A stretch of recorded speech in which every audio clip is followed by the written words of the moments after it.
Movies and Reviews with Newsbreak. My name is Naomi Olaoye, and if you're a returning viewer, you already know the vibes. Today, I'll be doing a review of the movie Man of God. If you're new to this channel, please subscribe. Man of God is a 2022 movie that was released on the 16th of April. It was directed by Bolanle Austin Peters, and it featured Nollywood stars like Akanani, Dorcas Shola Fabson, Osas Igodaro, Maoli Gabor, and many others. The movie tells the story of a man who forsakes his religious upbringing to start his own life. He's caught in two traps. On one side is a love issue between him and three women. On the other side is his lust for money versus his love for God. This story is based loosely on the Bible story Prodigal Son. Samuel runs away from home and becomes what his father feared he would be. He moves with Rekia, a fellow rebel whom he sleeps and smokes with. He has a childhood friend, Teju, who brings notes from class and letters from his mom.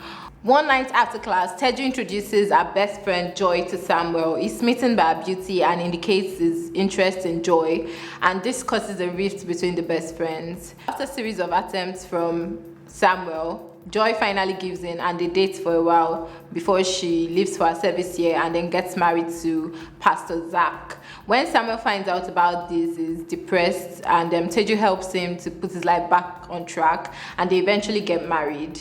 Samuel's life seems almost perfect. He's a music director in church and married to Teju. Everything seems okay until Rekia suddenly appears out of the blue. She suggests the business of fake ministry to him, and he eventually does it. He spends a lot of money on himself and his wife until an issue between himself and his wife causes his wife to hand in evidence against him to the police.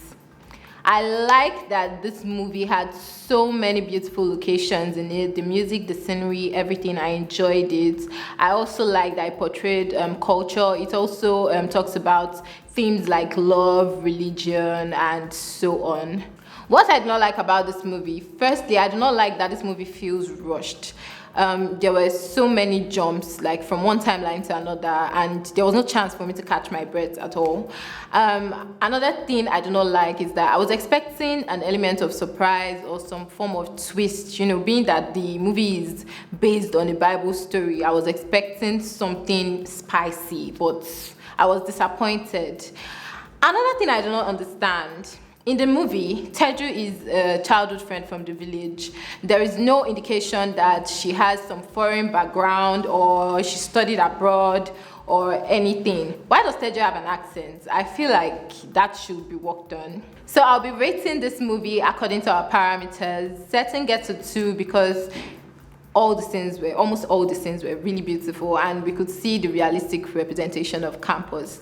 Character strength gets a 1, genre gets a 2, cinematography gets a 2 because it was perfect, and lastly, storyline gets a 1 because of the timeline jumps and disappointments. I recommend this movie to every rebellious child out there. Seriously though, this movie has morals in it that should be learned by all of us, so I recommend it to everybody in general, anyone who cares to watch. Thank you so much guys for watching. Don't forget to subscribe, like, share, and comment on what movie you'd like me to review next. Until later.